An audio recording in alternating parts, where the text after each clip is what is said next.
And we're live again.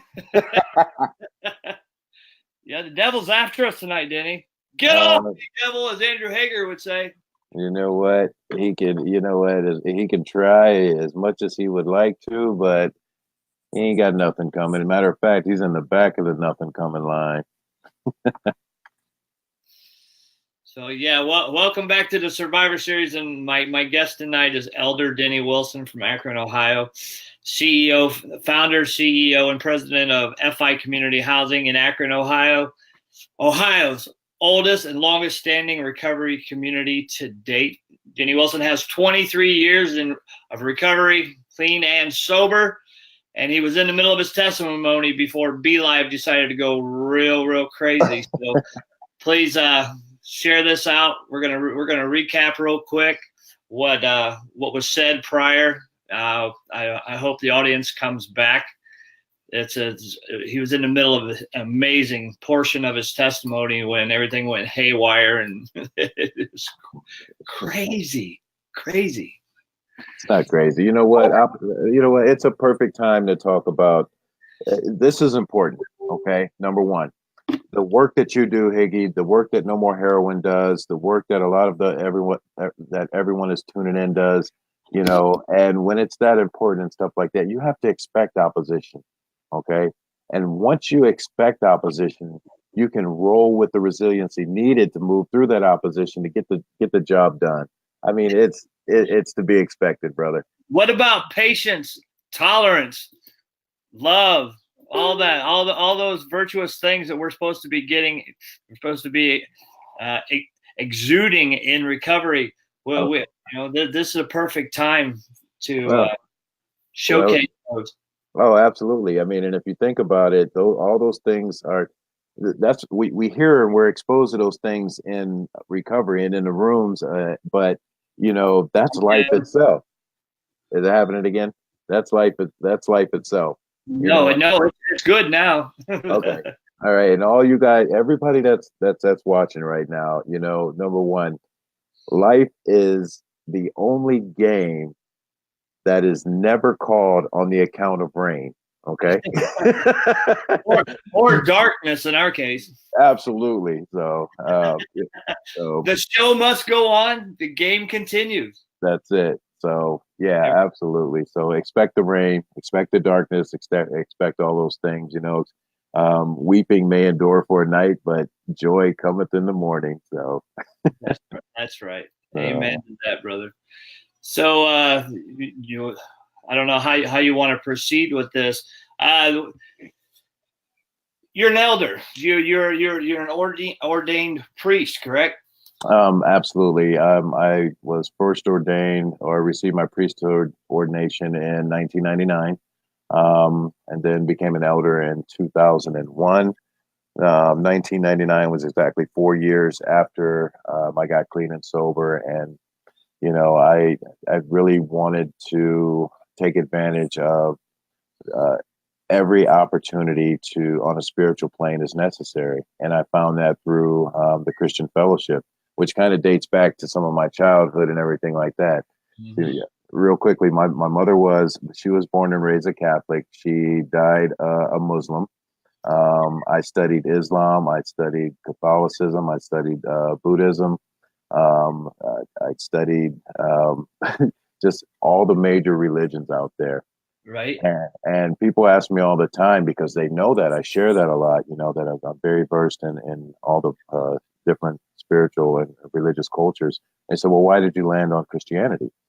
And I said, well, number one, I think the biggest reason has to do with the fact that it was instilled in me at a very early age because of the gang life and stuff like that, that you'd be willing to die for your brother, or a member of your family.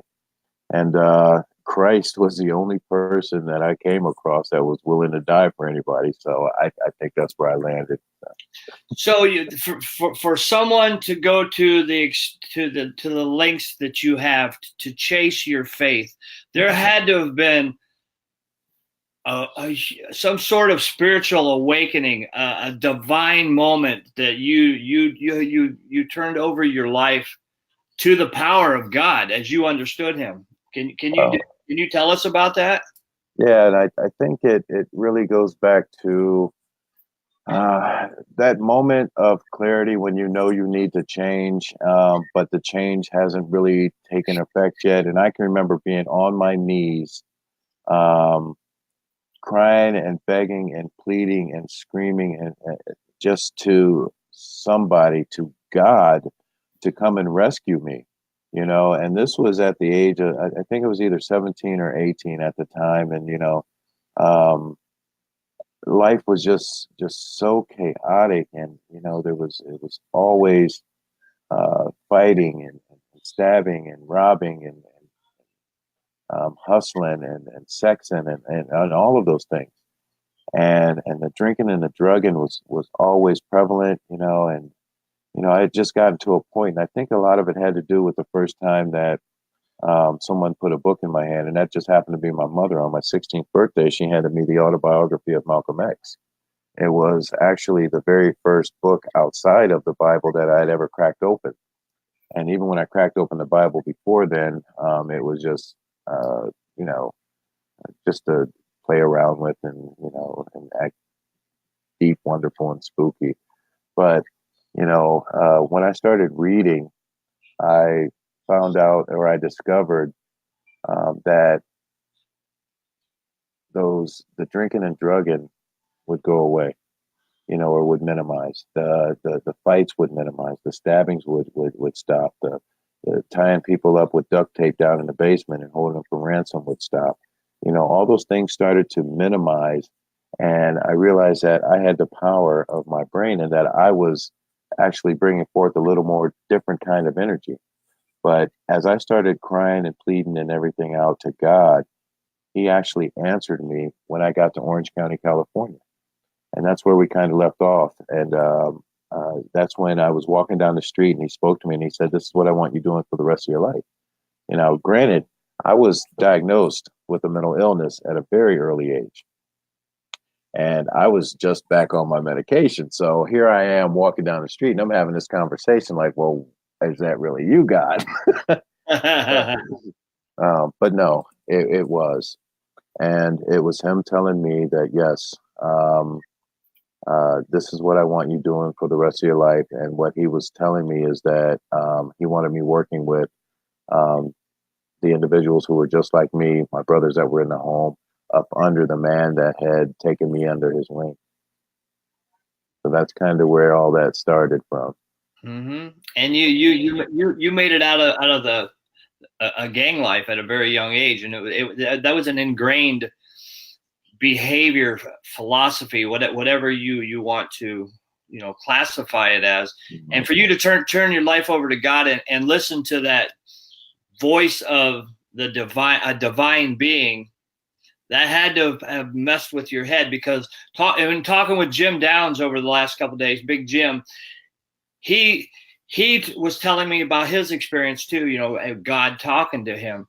And he didn't he does he battles with him. Did you battle back and forth with God as well, because you didn't want to do what He was asking you to do? Well, see, and that's where I kind of fell short, because I knew it was God. I had no direction in my life up until then. So I immediately said yes. So no, there was no battle. Now, hindsight would tell you that had I known everything that it was going to entail up until this point and everything that I would have to endure, I probably would have said no. I mean, that's just being honest. But the battles that we go through daily anyway. I mean, he's with me right now. He's sitting across from me, sitting over there laughing because, that's the kind of relationship that we have right now. But no, I was very, I knew it was Him. I was very respectful of somebody that I did not know, that I had just met or just been exposed to. And over the years, we've grown in relationship to the point to where if I'm having a bad moment or throughout my day, He doesn't take it personal if I take it out on Him. That's right. That's right. We're human beings first and foremost. That's right.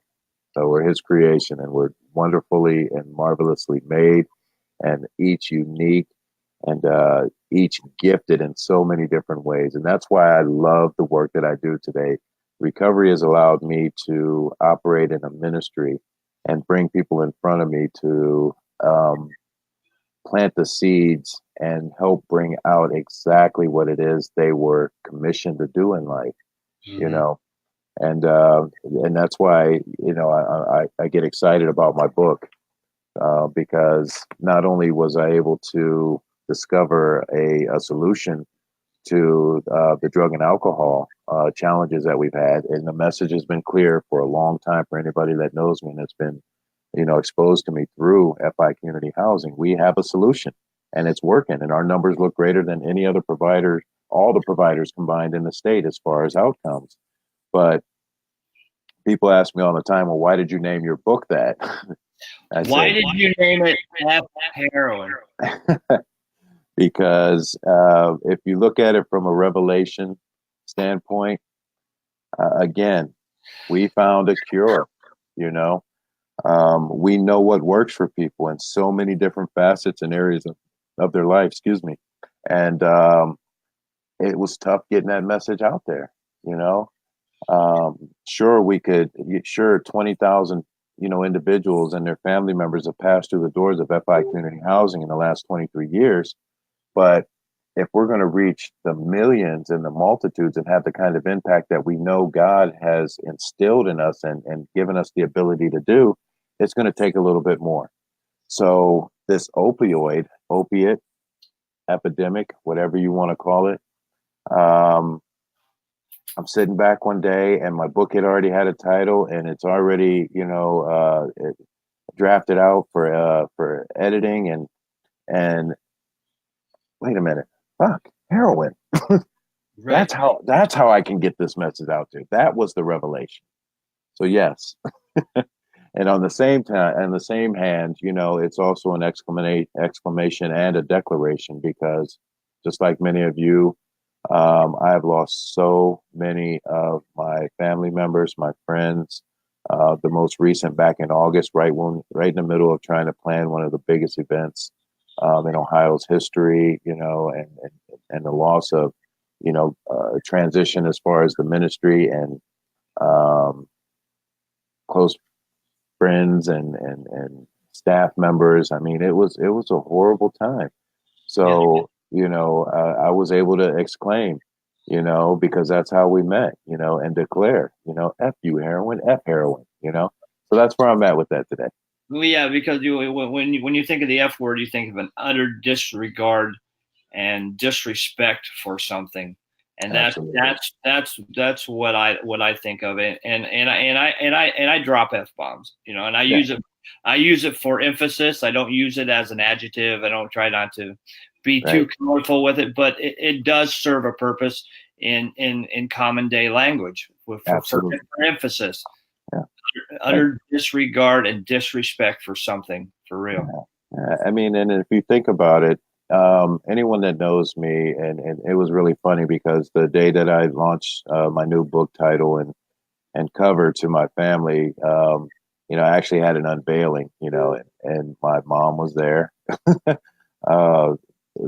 Ladies that I consider my mom and mothers of the church, my dad, my kids, my wife, and everything, and they were just like, whoa, because it's so out of character. Yeah, I mean, it took me by surprise. It really did. I got to be honest with you. I screenshotted that when I showed you. I have your reaction. So. Yeah, exactly. It's like, no, you didn't. Elder Denny Wilson, what are you doing? But I mean, it really does. It does carry an impact. It makes a statement, you know, because heroin, opioids, all the other research chemicals that they're calling heroin are killing our loved ones, our brothers, our sisters, or husbands, wives, you know, parents. I mean, it does not, you know, discriminate, and we need somebody to, you know, we need leaders to step up, speak out, and voice their opinions on this. So, you know, I entitled this episode "The Wardrobe of Purpose." Absolutely. That's, you know, we've talked a lot about this, and can you elaborate on what your goal with the book is. Is it an autobiography, or is it a tutorial? Is it an educational piece? Is it a spiritual piece? What is it, Denny? It is, well, I'll tell you what, a very prominent, and I'm going to wait for you guys to see this in print. There are people out there that have been leading, and I'm glad you brought that up as far as leaders. Well, I want to talk about that and unpack that a little bit also. But there are people that have been leading for decades about what recovery is, what it really entails, and how to break down sobriety and in the fight, in the trenches, people that I look up to and have for a very long time. Well documented world changers. And one of the, I sent him a book, a rough draft for review, and it came back and he said, and this is a quote, okay, Denny, just like Bill W. and Dr. Bob Smith out of Akron, Ohio, there is a new dawning of a new era in addiction recovery, thanks to you. I get goosebumps when I think about that, and I get really choked up because I'm like, okay, God, I knew when you called me back then. I know what I've been through in my life. The book is not, it's not a compilation. It's not my memoirs or anything like that.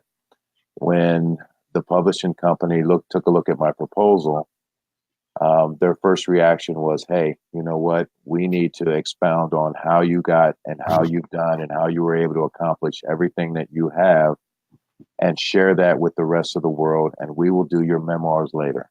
Okay. We will do your autobiography later. Okay. So that's where we're at with it. And yes, your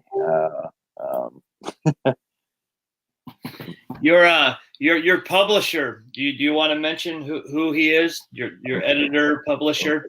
Lion Dreams Publishing, Mr. the powerful best. Oh my God, I can't say enough about this man because he is just $1 million mogul. Yes, the millionaire mogul. Lion's Dream Publishing, Mr. Sean Blanchard, best-selling author, just released another powerful book. Just amazing. You know, I can't say enough about him.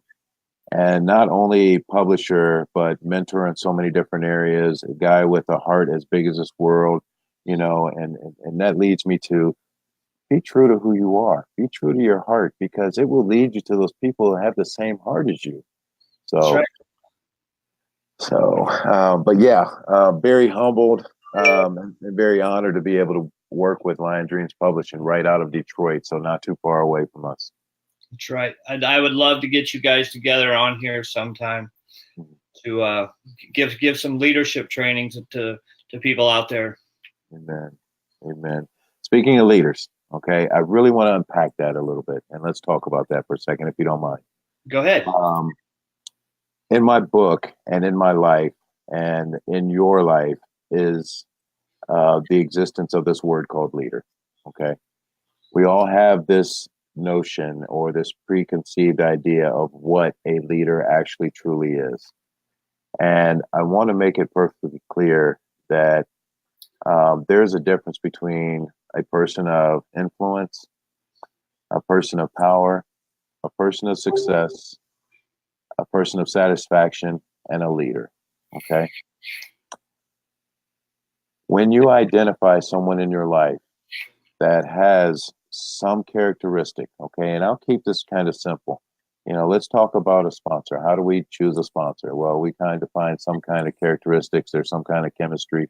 You know, our stories may be kind of similar in a main fashion, everything like that. But in 2019, I want you guys to really focus on finding someone who is living, talking, breathing, and acting the way that you would want your children, okay, your grandchildren, okay, or yourself to be.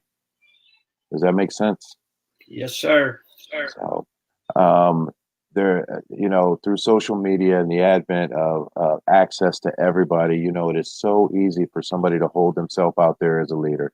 And what most of the frustration that I see across the country and in the recovery community comes from that level of disappointment, because you have put stock in somebody that you believed was something that they were not. And then you're calling them fake, and you're calling them out on their stuff, and you're the one that put them on a pedestal. Okay, let's take some ownership for a minute. Trust me, this isn't an indictment. And I work with some of these leaders around the country right now, some of the same ones that I see you commenting and chiming in on every day. But here's the thing, all right, influence over power, all day, every day. Why? Because you have the same amount of influence on your community, your surroundings, the people that are in your circle. And you have the power to direct others instead of always being directed. And that's what 2019 is about. It's not about getting your hopes up and putting so much stock in the one person because they saved a celebrity that you like, or they came to your town, or they presented you with something that you had never heard before. And that's myself included. Okay. But if you can honestly take a look at their lifestyle and say that this is what I want. Okay. And when I say lifestyle, I want you to break it down into the same areas of your life that are common to all of us. Faith, family, finance, and philanthropy. Okay. What kind of faith are they in? Okay. How do they treat their family? Are they a family person? Do their feet feed their mouth? Yes, exactly. Real leaders lead by example. Okay. And they're not always boisterous. When Higgy asked me to come on this show, one of my first reactions was, well, you know what? Maybe that's not me, and I shot him over, my bio, because I do speak all over the country and I do represent you, the recovery community, to a great deal out there. And 99% of everything that I do throughout the day, you will never know about. 95% of everything that is on my resume, people don't even know is there. Founder, president, CEO. What about father, husband, son, uncle, brother, a serial entrepreneur. FI isn't the only organization that's been founded. I mentor about 20 different recovery home providers around the country. I've helped establish about 41. So you created the Ohio Peer Support. I was very, very instrumental in the creation of bringing recovery coaching and getting the taxonomy and fighting for Medicaid reimbursable and peer support, and recovery support services and recovery housing and all of those things, but those aren't bragging points. That's an opportunity for you to be able to really do some research on who you're following. If someone is holding themselves out there and posturing in a way that you think is spectacular, okay, you got to remember there's a time when integrity goes beyond what we can type on social media or what we can do with on live, and that's where character is built. That's where true leaders are found. That's where you're going to be able to find the people. Okay. You mean there's people of influence that aren't Facebook famous? Oh my gosh. Yes, there are. We had this discussion a lot too, And I know you do, because I'm a fan of the series, and of course, I'm a fan of yours also, Higgy. Excuse me. But I think my point, what I'm trying to make is, at some point you really have to take ownership for your responsibility, or the responsibility of the choices that you're making as far as who you are allowing to lead you instead of you not leading yourself. That's right. That's right. I shared with you how my life changed the moment that I opened up a book, and I was not exposed to that, that mantra that leaders are readers and all of that stuff. But if you're not reading, okay, if the only thing that you're reading is an NA text or a big book, or post on Facebook and Instagram, and then you're not leading yourself. You're not feeding your mind, your spirit. Yeah, absolutely. I mean, and our mind is, remember, we started off talking about mindset is everything. My life changed the moment that I started to read. My life changes every day with the resolutions that I make and the goals that I make because I read every day. Okay. My library, with some of which you can see behind me, has some of the most powerful books that are out there because I realized that my time is short. I was born dying. Okay. Nothing else matters except that dash that's in between the day that I was born and the day that I leave this planet. So how I best my most precious asset each and every day, which is time, not money, not friendships, not social, status or anything like that, or it's how I invest my time. And if I know that my mind is my most powerful weapon, and I'm able to project positive energy and change the world and come up with new ideas and be successful and start all these businesses and help all these people and have the impact that I'm going to have, why would I not be reading and sharpening this thing?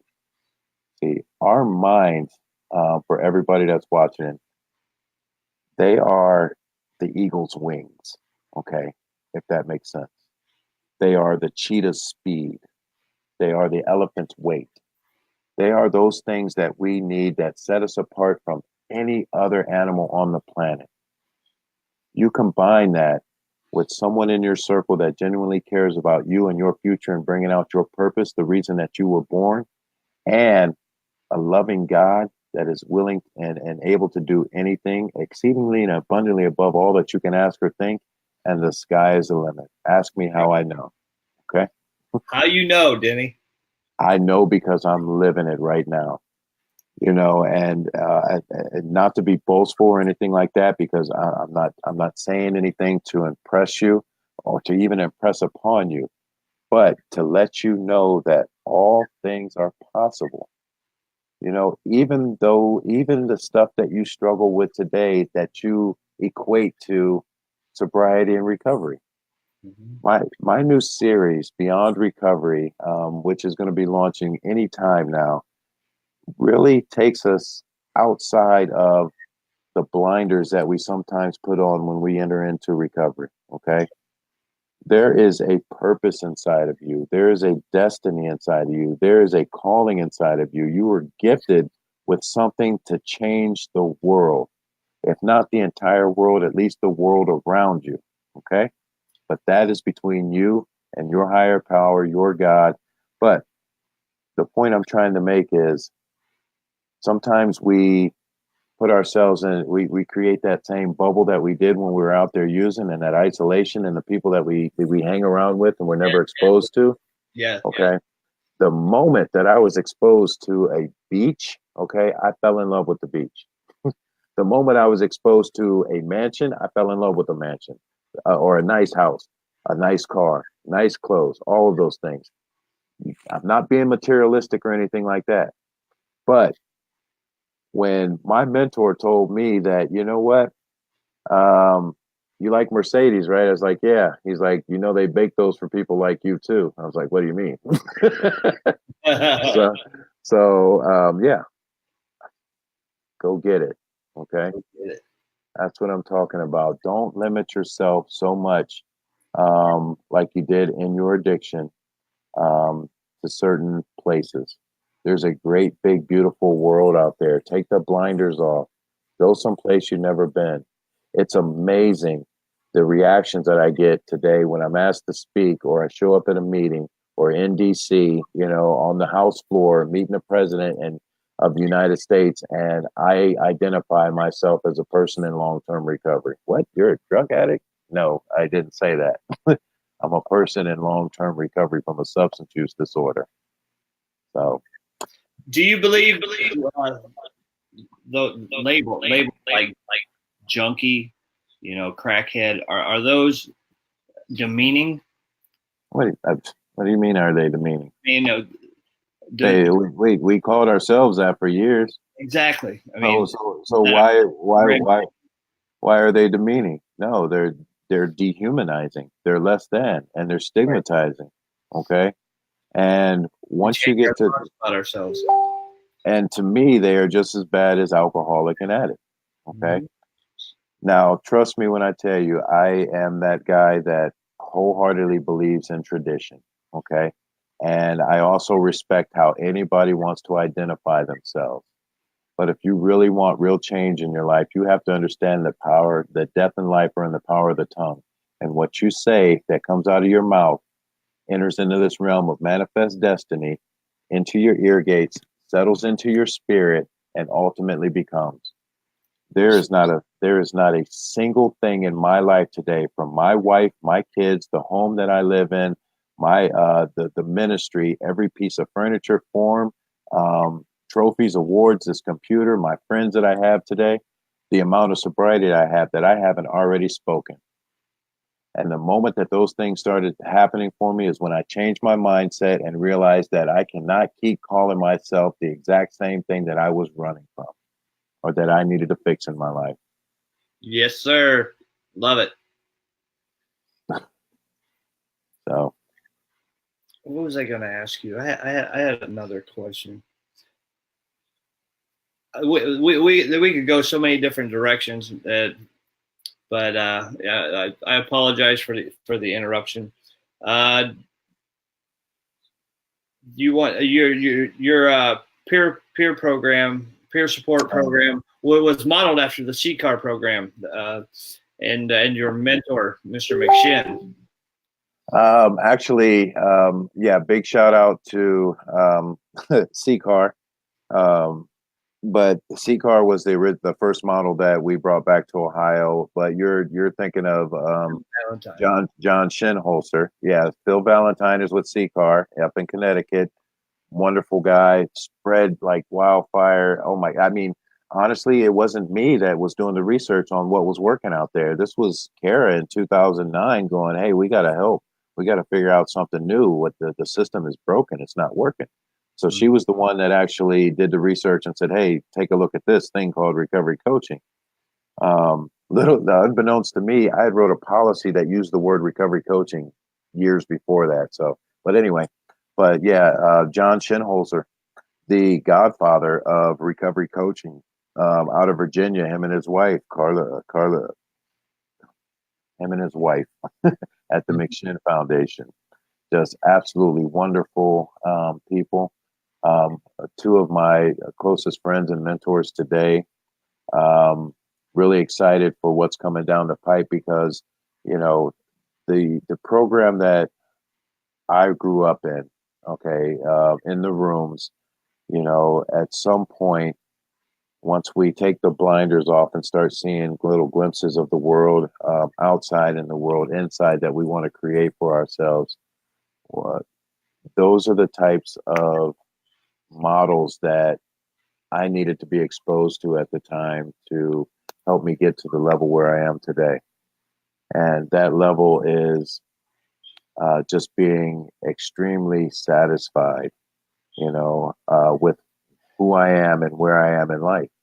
And I really talk about and break down the difference between success and satisfaction in my book because it's important and it's vital. And it really ties into that leadership thing because we can be so easily fooled and influenced by false credibility and false success of a leader. That's right. So, but going back to, I remember what I was going to ask you. You were talking about feeding your mind, feeding your spirit. Mm-hmm.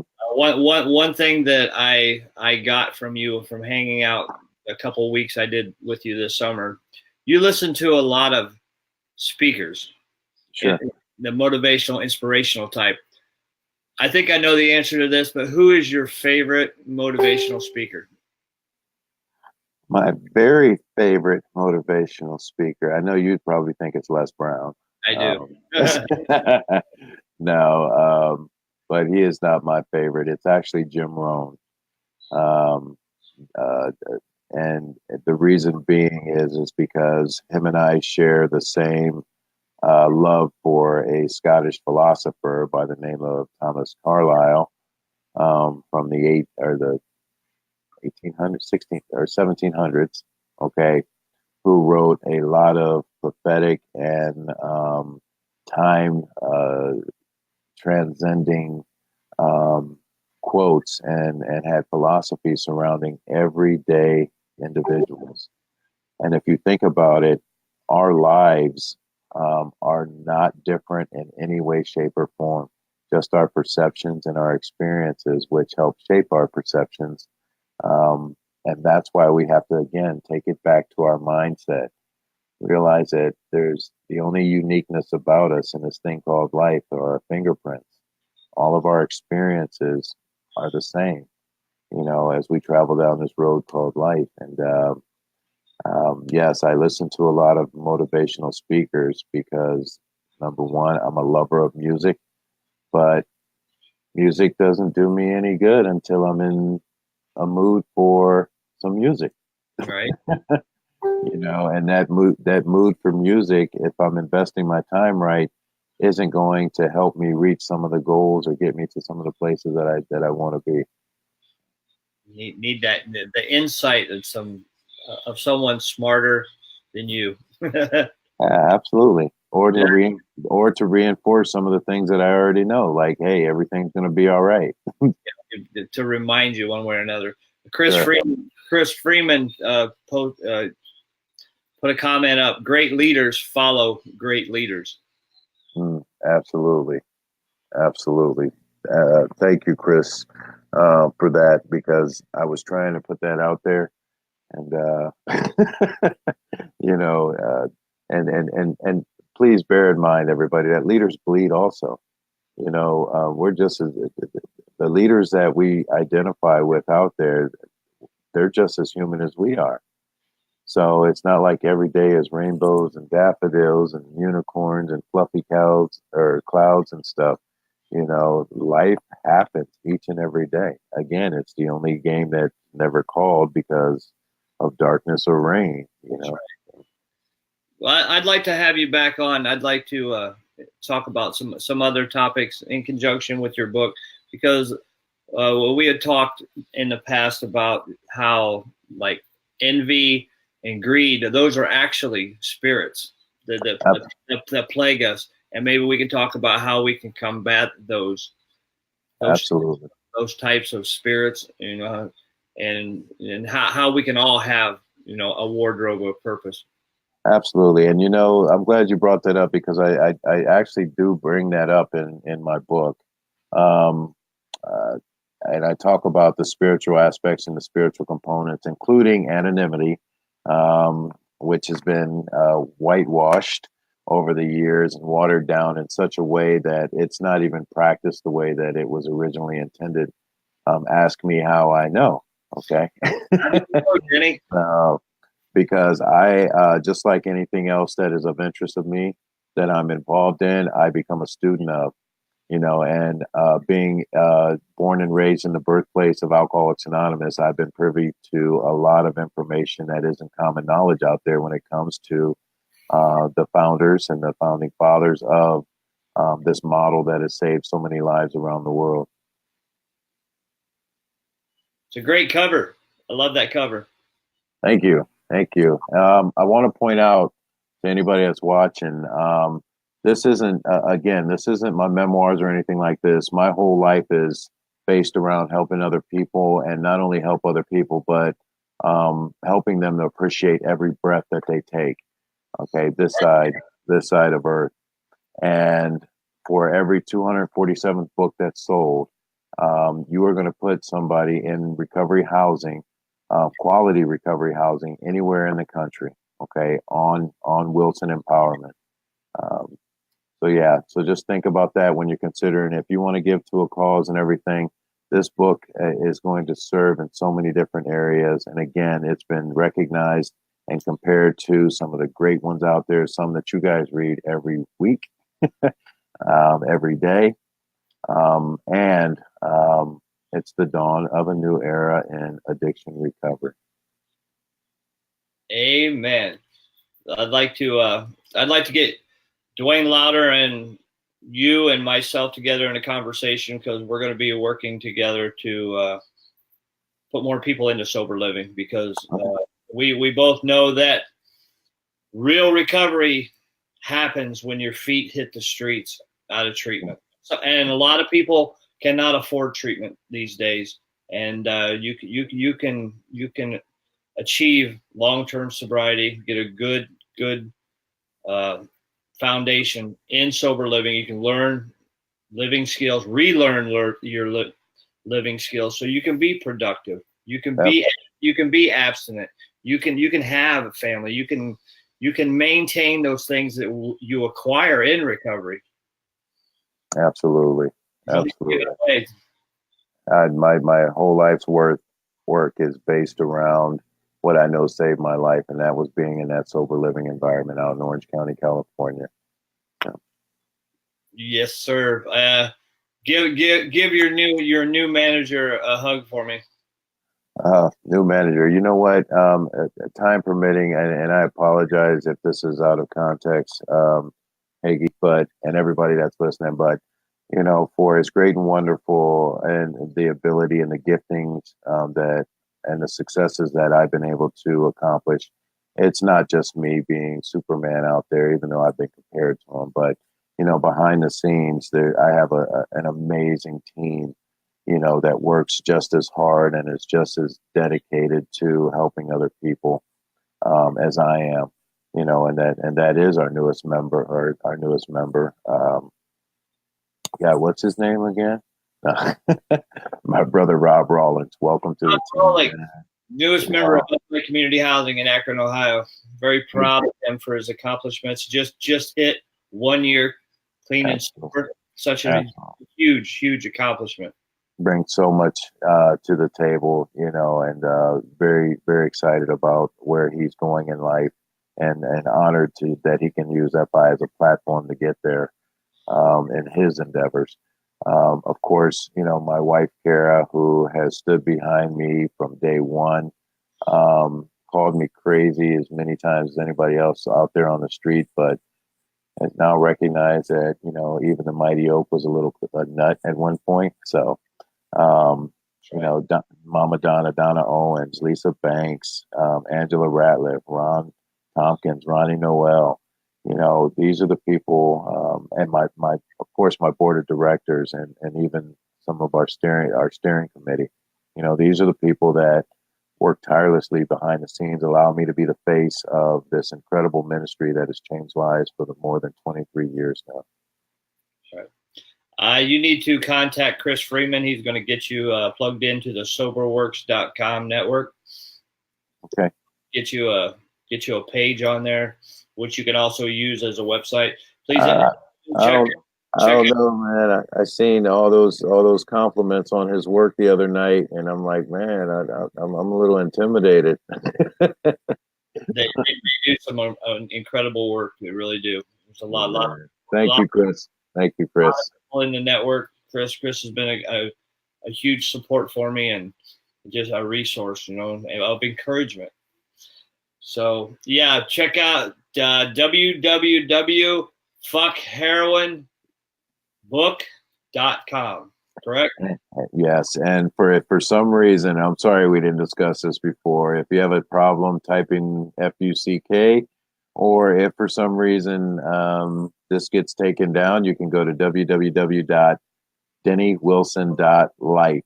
That's DENNYWILSON.LIFE. And there is a Dave. Oh my God, Kara, thank you, Dave Caperton, my man. Kara, I'm sorry, rabbit or squirrel. Squirrel. Dave Caperton, one of my man out of Medina. 41 years of recovery on the FI team, going into the jails, just doing it big time. Peer supporter extraordinary. Sorry about that. Thank you, Kara. See how she's always got my back. But www.dennywilson.life. Click on the link for the book. Pre-order it today. Official launch coming up. I would tell you when the launch is going to be, but I have not allowed those that have already pre-ordered the opportunity of knowing that the original pre-launch or book in hand date has changed slightly. So, but yeah, still, now is your opportunity to get in ahead of the crowd. Coming soon to a city near you, and remember, this is with a purpose behind it. You know, you're going to get an amazing book. It's going to help you. It's going to help your family. It's going to help your community. And we're going to be able to help put some people in recovery housing. Beautiful, beautiful, beautiful, beautiful. That's what we need. We need more leaders stepping up to help the community.